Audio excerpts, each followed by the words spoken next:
Assalamu alaikum dear students, I hope everybody is fine. I am Dr. Ali Abbas and you are watching YouTube channel A-Level Camps. In this lecture we will discuss the null space, column space and the linear transformation. So firstly we will talk about the linear transformation. Transformation is nothing but a map, but it satisfies the condition of linearity. What is linearity? Linearity means, let's say we have a map F and we take ax by pre-image. तो dear student we can write it as a f of x plus b f of y, यानी कि अगर आप उसको separate करके लिख सकते हैं तो ऐसा मैप लीनियर मैप कहलाता है। तो एग्जांपल देखिए प्लीज़। लेट्स से मैं कहता हूँ कि एफ ऑफ एक्स जो है वो 2x है, तो आप इसको ए एक्स प्लस बी वाई लिखिए। जो इधर आ रहा था वो 2 के साथ मल्टीप्लाई हो रहा है, तो सिमिलरली जो ये आ रहा है वो 2 के साथ मल्टीप्लाई हो जाएगा and you can write it as a x plus b y. तो स्टूडेंट हम इसे लिख सकते हैं ए टाइम 2x और b टाइम 2y। तो you can see it is F of x and this is f of Y. तो this map is linear. तो फॉर एग्जांपल मैं एक और मैप लेता हूँ, g of x is e की पावर एक्स। तो क्या आप देखिए जी एक्स प्लस वाई क्या आ जाएगा, E X plus Y. This is E X E Y which is F of x and F of Y. तो आप इसको सेपरेट नहीं कर सके प्लस के अंदर, तो it is not a linear. Okay, हम इसको शेप में नहीं लिख सके, तो लिहाजा ये लीनियर नहीं है, जबकि ये जो मैप है ये लीनियर है। तो डियर स्टूडेंट, लीनियर मैप को यूज़ करते हुए हम नल स्पेस के बारे में और कॉलम स्पेस के बारे में जो है डिफाइनिंग करते हैं कि मेरे पास एक मैट्रिक्स है, उससे मैंने स्पेस जनरेट करनी है। कौन सी स्पेस? नल स्पेस और कॉलम स्पेस। तो हम किस तरह जनरेट करते हैं, आइए इसको देखते हैं। तो स्टूडेंट अब हम बात करते हैं नल स्पेस के बारे में। बाय डेफिनेशन यानी कि जो ये हमें एक्सप्रेस कर रहा है ये वर्ड कि ये ऐसी स्पेस होगी जो कि नलिटी की तरफ जाएगी। तो इट मीन्स कि जो मेरे पास लीनियर मैप है वो जब मैं लूँगा तो क्या आ जाएगा, अगली स्पेस की ज़ीरो की तरफ जाएगी। मीन्स कि अगर आपने एक मैप लिया है फॉर एग्जांपल आर एन से आर एम के ऊपर, तो हमें पता है कि मैट्रिक्स ऑफ लीनियर ट्रांसफॉर्मेशन में हम इस तरह डिफाइन करते हैं, ए मैट्रिक्स होता है किस ऑर्डर का, एम बाय एन का, और एक्स जो है वो एन बाय 1 का होगा, क्योंकि यहाँ से प्री इमेज लेंगे और इमेज इसमें जाएगा। तो यहाँ से जो ट्रांसफॉर्मेशन है उससे हम जो डिफाइनिंग दे रहे हैं उसके वो matrix time the vector X दे रहे हैं। तो डियर स्टूडेंट, जब हमने फाइंड आउट करना है नल स्पेस ऑफ ए, तो हम इसको लिख सकते हैं, इसमें वो तमाम की तमाम कलेक्शन आ जाएगी किसकी, आर एन की, सच डैट कि जो इसके ऊपर आप मैप अप्लाई कर रहे हैं टी एक्स वो क्या आ रहा है, 0 आ रहा है। ठीक है, what does it mean? It means कि आपने वो तमाम कलेक्शन ले लिया है जिसके ऊपर जब आप मैट्रिक्स अप्लाई करते हैं तो आपके पास 0 वेक्टर आ जाएगा।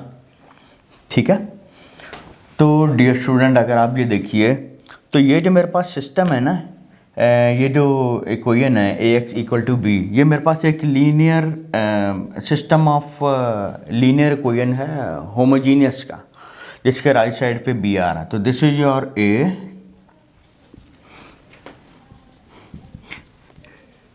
एम और M N, this is your x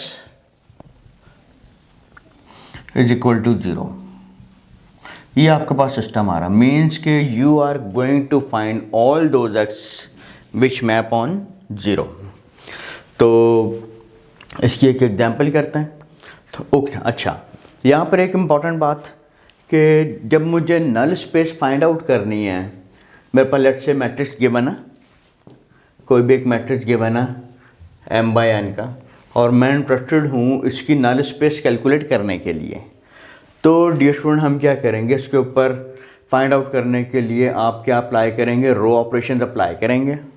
तो रो ऑपरेशन अप्लाई करने के बाद आपके पास जो फ्री वेरिएबल्स आते हैं, जो फ्री वेरिएबल्स आएंगे, नंबर ऑफ फ्री वेरिएबल्स, वो नंबर ऑफ फ्री वेरिएबल्स आपको बताते हैं कि इसके अंदर इसकी डायमेंशन क्या है। या एक तो ये बता सकते हैं कि इसकी डायमेंशन क्या है, दूसरा ये कि वो आपको ये बताएंगे कि ये किन वेक्टर्स के साथ स्पैन हो रहा है। तो देखिए नंबर ऑफ़ फ्री वेरिएबल जो है वो n में जाता है, क्योंकि ये आपको बताता है यानी कि जितने कॉलम होते हैं ना उतने आपके पास वेरिएबल्स होते हैं। तो फ्री वेरिएबल्स हमें आइडिया कौन से होते हैं, तो जितने आपके पास वेरिएबल्स आ रहे होंगे कॉलम यानी कि वो बता रहे होंगे, इसलिए ये जो सब स्पेस होती है ना वो इसकी होती है। तो जितने फ्री वेरिएबल आ रहे होंगे उतने हमारे पास वेक्टर मिल जाएंगे, और वो वेक्टर का जो स्पैनिंग सेट होगा वो मेरी नल स्पेस को डिफाइन करेगा। तो एक एग्जांपल करते हैं जिससे हमें सारी बात क्लियर हो जाएगी। तो डियर स्टूडेंट, इस एग्जांपल के अंदर मेरे पास एक मैट्रिक्स दिया हुआ है। ये मैट्रिक्स जो है हमने ऑब्टेन किया है लीनियर ट्रांसफॉर्मेशन से, यानी कि मैट्रिक्स ऑफ लीनियर ट्रांसफॉर्मेशन है, and we are interested to find the null space of it. तो मुझे जो है वो इसकी नल स्पेस को कैलकुलेट करना। तो हम क्या करेंगे इसके अंदर आप जो है वो रो ऑपरेशन अप्लाई करें।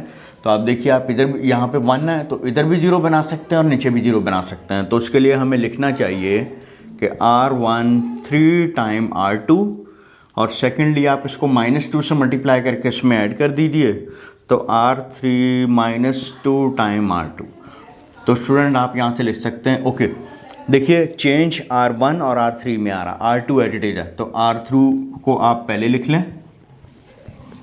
अच्छा जी, 3 से मल्टीप्लाई किया,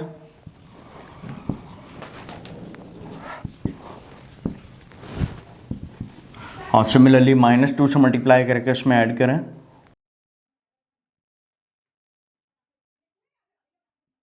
देखिए -2 से इस रो को मल्टीप्लाई करें, यहाँ पे -2 आ जाएगा, इसमें ऐड करिए, यहाँ 4 आ जाएगा, -4 -6 इसमें ऐड करें, और -2 और -1 प्लस का 2 और ये -2 आ गया। तो डियर स्टूडेंट, अगर आप इसको -5 से मल्टीप्लाई करिए और इसमें ऐड कर दें तो ये रो जो है वो 0 बन जाएगी। तो यानी कि आप यहाँ पे लिख सकते हैं कि R1 -5 टाइम R3, R2 एडिटेज है, ओके। और आप क्या करिए, -2 से मल्टीप्लाई करके इसमें भी ऐड कर दीजिए। तो you can write here R2 plus -2 time R3। तो you can write here 0 0 1 2 and -2 R3 edited because change occurs in R1 and R2. So student, you can write from here -5 -5 -5. So R1 is completely 0. And what about this one? -2 -2 and -2, you will get this. So from here we can write, if I interchange R1 यानी कि मैं change करता हूँ R2 को 1 के साथ और फिर 2 को 3 के साथ, after interchanging many rows I can rewrite this matrix as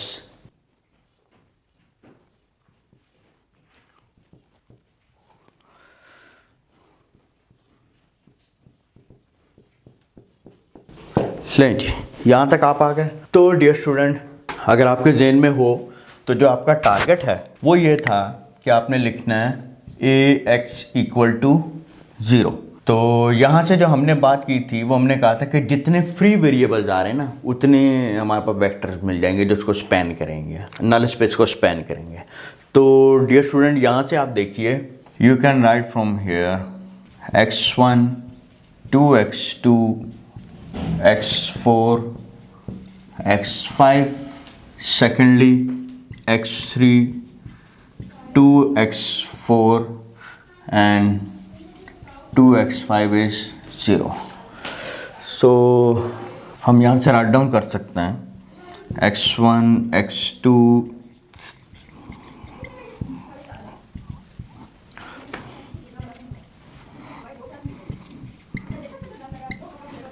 X2 जो है वो X2 ही है, X3 की वैल्यू आ जाएगी X4 is X4 and X5 is X5। तो यहाँ से आप देख सकते हैं। तो स्टूडेंट यहाँ से देखिए प्लीज़,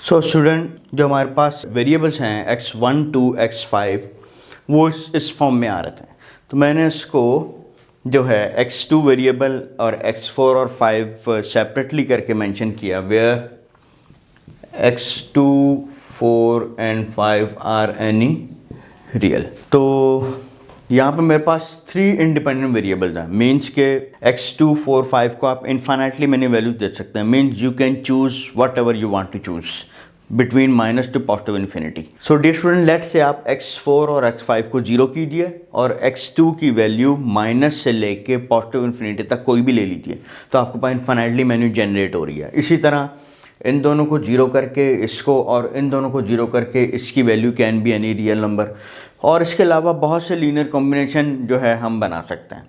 तो x2 4 5 जो हैं वो फ्री वेरिएबल्स हैं, तो इट मीन्स कि जो मेरी नल स्पेस है, let's say this is v1, it is v2 and this is v3। तो जो नल स्पेस है, नल स्पेस ऑफ A जो है, it is obtained by the spanning set of v1 v2 and v3। तो ये इसकी spanning set से obtain हो रहा। तो आप ये देखिए कि जो आपके पास वेक्टर v1 है या v2 या v3 जो भी है, इसकी डायमेंशन आपके पास 5 आ रही है। ये जो मैट्रिक्स है A, इसकी डायमेंशन आपके पास 3/5 है। इट मीन्स कि जो आपने यहाँ पे मैप लिया था, जो भी लीनियर ट्रांसफॉर्मेशन थी आपके पास T, वो थी R5 से R3 के ऊपर, ठीक है। तो जो कॉलम स्पेस है आपके पास वो इस R5 की सब स्पेस है। तो आप देख सकते हैं कि इट इज़ सब स्पेस ऑफ R5, क्योंकि ये वेरिएबल्स पे डिपेंड करती है और वेरिएबल जो है वो हमेशा रो में आता है। मीन्स के मेरे पास एक रो वेक्टर है, तो उसके अंदर जितनी वैल्यूज़ आएंगी उतने बेसिकली वो कॉलम डिफाइन कर रहा होता है, और जितने कॉलम्स आ रहे होते हैं उतने ही वेरिएबल्स होते हैं। तो लिहाजा जो कॉलम स्पेस है वो आपके पास यहाँ पर R5 की, यानी कि जितने आपके पास कॉलम्स आ रहे हैं उसकी सब स्पेस है। तो यहाँ पे क्वेश्चन हमारा कंप्लीट है। मीन्स के आपको जब भी नल स्पेस फाइंड आउट करनी है किसी भी मैट्रिक्स की, तो आप उस मैट्रिक्स के ऊपर रो ऑपरेशन लगाएंगे, जितने आपके पास इंडिपेंडेंट वेरिएबल्स आ रहे हैं उतनी डायमेंशन होगी। इन एन अदर वर्ड्स कि जितने आपके पास फ्री वेरिएबल आ रहे हैं उसके जो वेक्टर्स हैं वो आपके पास कॉलम स्पेस को स्पैन करेंगे। So dear student, now we define the column space.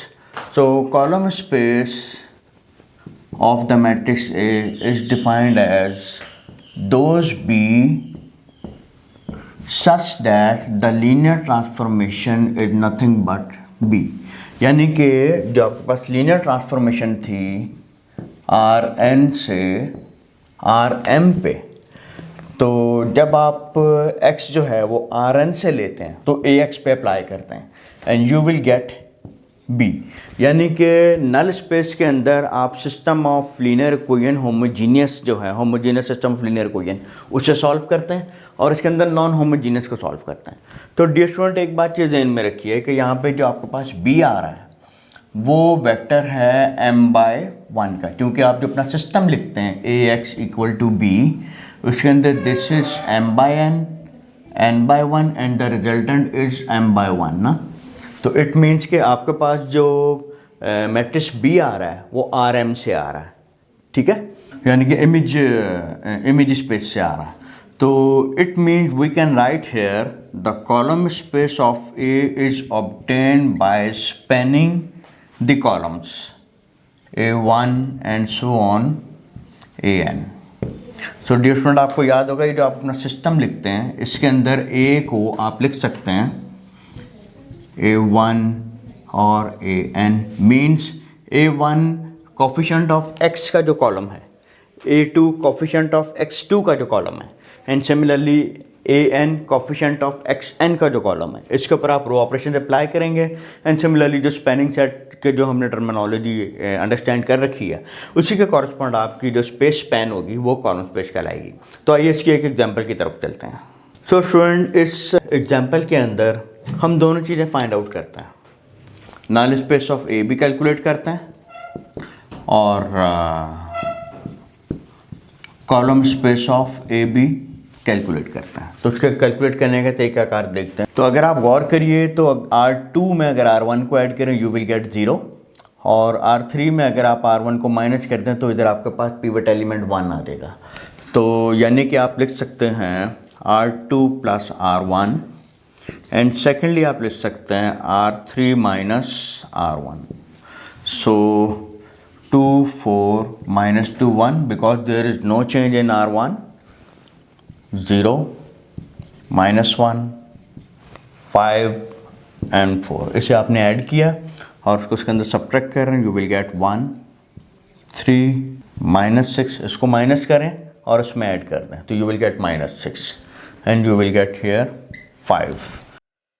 So students, what we have to do here, R1 minus 2 time R3, तो 0 माइनस 1 5 4,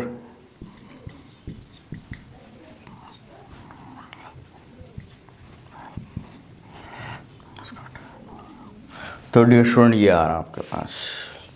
आप क्या कीजिए, अब को -2 से मल्टीप्लाई करके इसमें ऐड करते हैं और 3 से मल्टीप्लाई करके इसमें ऐड करते हैं। मीन्स के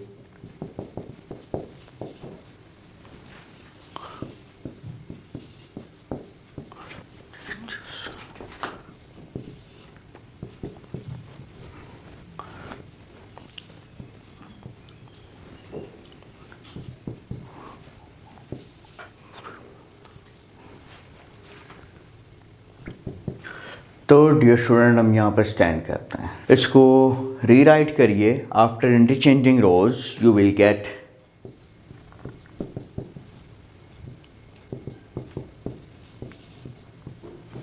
और उसको -17 से डिवाइड कर दें तो आपके पास 1 आ जाएगा।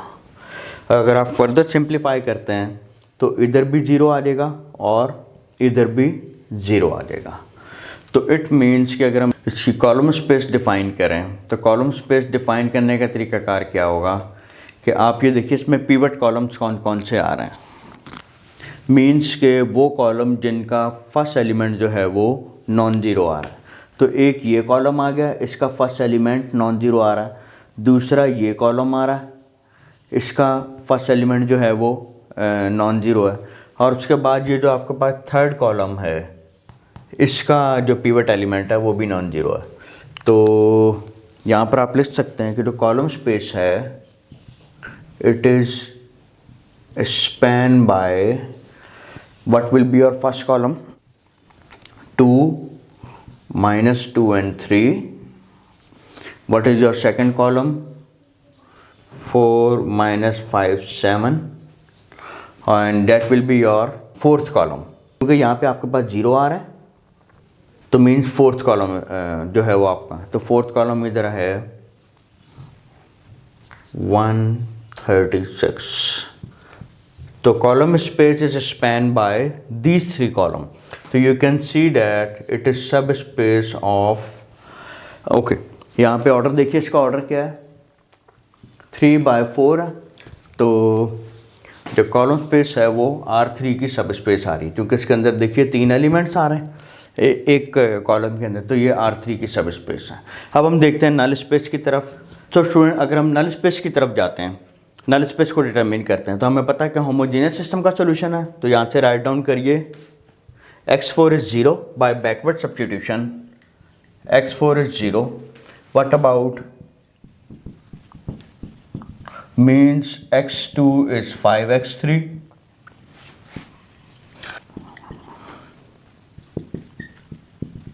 so x1 is, so dear student x1 x2, इसमें हमारा फोकस होगा फ्री वेरिएबल्स की तरफ देखा जाए तो x1 क्या है -9x3 और x2 क्या है 5। What is x3? x4 is 0, तो x3 where x3 be any real. तो आपके पास जो नल स्पेस है वो इससे जनरेट हो रही है और जो कॉलम स्पेस है वो इससे जनरेट हो रही है। तो आप ये देखिए कि जो कॉलम स्पेस है, let's say this is your W1, so the null space of A is spanned by this one. Let's say this is W1, W1, and this is subspace of R4. Understand? तो अगर मैं एक image बनाऊं तो वो image आपको ज़्यादा clearly जो है वो विजन दे सकेगी. Let's say this is R2 spaces from Rn to Rm. तो नल स्पेस में वो तमाम के तमाम वेक्टर्स आ जाएंगे जो इसके जीरो के ऊपर मैप हो रहे हैं. तो डियर स्टूडेंट, नल स्पेस इसके अंदर आ रही है, Rn की सब स्पेस है, और कॉलम स्पेस जो है वो इसकी सब स्पेस आ रही है. क्योंकि जब आप इसमें सोल्यूशन फाइंड आउट कर रहे हैं, डिफरेंट सोल्यूशन फाइंड आउट कर रहे हैं आप, जो इसके एक वेक्टर b के ऊपर जाते हैं, हर एक के लिए आपके पास एक b मिलता चला जाता है. तो इमेज जो है वो उसका Rm के अंदर जा रहा है. तो जो कॉलम स्पेस है वो Rm से स्पैन हो रही है, और नल स्पेस जो है वो Rn के अंदर, Rn की सब स्पेस है. तो स्टूडेंट, अब हम एक्सरसाइज के सॉल्यूशन की तरफ चलते हैं. In question number 1 he saying that determine W is in the null space, mean W null space का एलिमेंट है कि नहीं है फॉर द मैट्रिक्स A के लिए. तो what we have to do, हमने बेसिकली क्या करना है, सिस्टम ऑफ लीनियर कोइन का जब आप सॉल्व करते हैं तो वो या तो B के ऊपर जाएगा या वो जीरो के ऊपर जाएगा अगर तो होमोजीनियस है. नल स्पेस में हम होमोजीनियस के ऊपर फोकस करते हैं. मीन्स कि आप क्या करेंगे, AW डिटरमिन करेंगे. अगर तो इमेज इसका जीरो आ गया तो इट मीन्स कि वो नल स्पेस का एलिमेंट है. तो what we have to do here, 3 6 - 8 W apply करिए. What you will get, 3 - 15 and 12. Similarly 6 - 6, and so it is nothing but 0. Or in another words, तो एम्प्लॉय के W जो है वो नल स्पेस का एलिमेंट है. डियर स्टूडेंट, इस क्वेश्चन में we are given the linear transformation T applied over the space of polynomial, यानी कि वेक्टर स्पेस है 2 डिग्री की पोलिनोमियल्स के ऊपर. उसका इमेज जो है वो R स्क्वायर में जा रहा है, मीन्स ऑर्डर पेयर में आएगा. डिफाइंड एज कि जो P एलिमेंट है इस P2 स्पेस का, मीन्स कि अगर मैं यहाँ पे लिख दूँ आपकी आसानी के लिए, A0 A1 A2 T square where A0 A1 and A2 be any real. There are infinitely many polynomials where the coefficient are real. तो such that कि P of 0 और P of 1 जो है वो इसके इमेज में आ रहा है. तो डियर स्टूडेंट, जब आप हमेशा इसके अंदर मैं कोई भी पोलिनोमियल ले सकता हूँ. जब मैं इसके अंदर कोई एक पोलिनोमियल लेता हूँ P2 के अंदर, तो वो इस फॉर्म का होगा. जब भी मैं 0 पुट करूँगा तो ये टर्म हमेशा 0 होगी, मेरे पास कॉन्स्टेंट टर्म रह जाएगी. तो इसका मतलब ये हुआ तो यहाँ पे कॉन्स्टेंट टर्म है, और इसके अंदर P of 1 मीन्स के मैंने सारे कोफिशिएंट ऐड कर दिए. जब T को 1 ले लेंगे मीन्स आपने कोफिशिएंट्स को ऐड कर दिया, सम ऑफ कोफिशिएंट्स आ रहा है. तो बहरहाल it depends on the condition that which are given to you. तो इसका फर्स्ट पार्ट हम सॉल्व करते हैं. फर्स्ट पार्ट में वो कह रहा है कि show that T is linear. तो T is linear mean let's say मैं कोई से 2 इसमें पोलिनोमियल लेता हूँ. एक P1 ले लेता हूँ, P1 ऑफ T ले लेता हूँ, दूसरे को P2 ऑफ T ले लेते हैं. तो we can see here what you will get here, the 0 value of polynomial at 0 first की भी और सेकंड की भी, एंड सिमिलरली 1 के ऊपर इनकी वैल्यू कैलकुलेट करनी है. लेट्स से अगर आप इधर A और B भी ले लेते हैं साथ में तो it is quite easy. A और B कोफिशिएंट को मल्टीप्लाई कर दीजिए, इधर भी A आ गया और B आ गया. तो you can right from here कि A कांस्टेंट ले लीजिए और B ले लीजिए.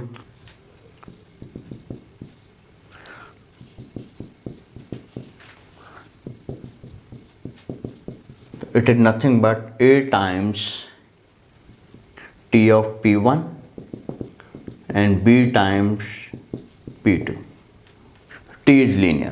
फर्स्ट पार्ट तो कंप्लीट हो गया. यहाँ पे सेकंड पार्ट की तरफ आते हैं. सेकंड पार्ट में वो कह रहा है कि अगर P जो है वो कर्नल ऑफ T का एलिमेंट है तो P को फाइंड करें और रेंज ऑफ T कैलकुलेट करिए. तो ज़रा देखिए what is kernel of T. हमें पता है कि कर्नल क्या करता है. कर्नल जो है वो 0 के ऊपर इमेज ले जाता है. कोई भी यानी कि मैप है, जब उस मैप का, ये आप कर्नल फाइंड आउट कर रहे हैं मैप का, तो आपने जब मैप का कर्नल लिया है मीन्स के वो जो इमेज है उसके 0 के ऊपर मैप करेगा. मीन्स के तमाम पोलिनोमियल इस P2 के अंदर सच दैट कि जब आप इसको अप्लाई करेंगे तो यू विल गेट 0 0। तो कर्नल ने 0 कर दिया, तो यहाँ पर इसी डेफिनेशन को अप्लाई कीजिए।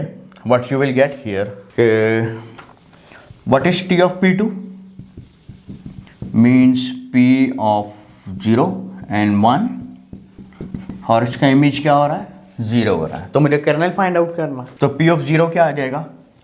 लेट्स से आपके पास पोलिनोमियल जो है वो ये है, ये पोलिनोमियल है। तो जब t को 0 करेंगे आपके पास कांस्टेंट आ जाएगा, और जब 1 करेंगे तो a0 a1 और a2 आ रहा है। It is nothing but 0 0। Two matrices are equal if their corresponding identities are same. It means के a0 0 के इक्वल है।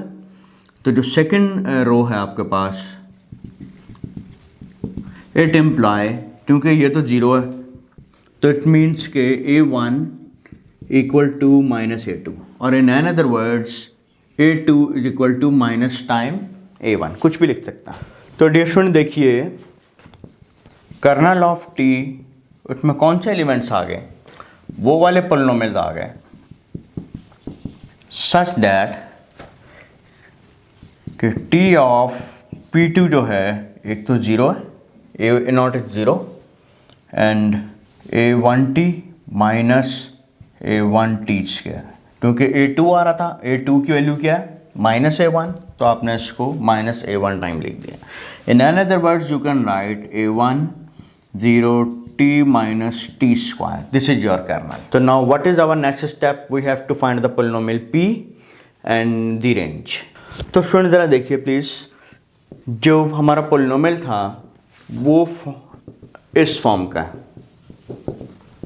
a नॉट इज 0, तो we have polynomial of the form a1t square. इस form के जो पोलिनोमियल हैं वो सारे के सारे कर्नल में जा रहे हैं। नाउ सेकंड पार्ट की तरफ आते हैं कि इसका रेंज क्या होगा। तो range of the map t is defined as a not, क्योंकि हमें मालूम है कि पहले यहाँ पर p ऑफ 0 है, ये p ऑफ 0 है और ये p ऑफ 1 है, ऐसे डियर स्टूडेंट, तो वो उसके इक्वल ही आता है। तो हमने कर्नल की रेंज नहीं निकालनी, हम मैप की रेंज निकाल रहे हैं, जो ओवरऑल मैप है ना टी, उसकी रेंज निकाल रहे हैं। तो जो मेरे पास कोफिशिएंट्स हैं वो किसको बिलोंग करते हैं, आर को, तो इट मीन्स ये भी आर को बिलोंग कर रहा है, ये भी आर को बिलोंग कर रहे हैं। ये इमेज आता है 2 टुपल के अंदर, मीन्स कोऑर्डिनेट के अंदर, तो इट्स रेंज जो है वो कम्प्लीटली जो है वो आर स्क्वायर में आ रही है, क्योंकि ए नॉट माइनस से पॉजिटिव इन्फिनिटी कोई भी वैल्यू ले सकता है, और सिमिलरली a1 a2 जो हैं वो भी माइनस से पॉजिटिव इन्फिनिटी कोई भी वैल्यू ले सकते हैं। तो आप यहाँ पे लिख सकते हैं कि जो इसकी रेंज है it is nothing but the plane R square. तो डियर स्टूडेंट, यहाँ पे हमारा क्वेश्चन कंप्लीट हुआ। बाकी जितने भी क्वेश्चंस इस एक्सरसाइज से रिलेटेड हैं वो मैं आपको शेयर कर रहा हूँ, वो आपने सॉल्व करके मुझे सबमिट करवाने हैं।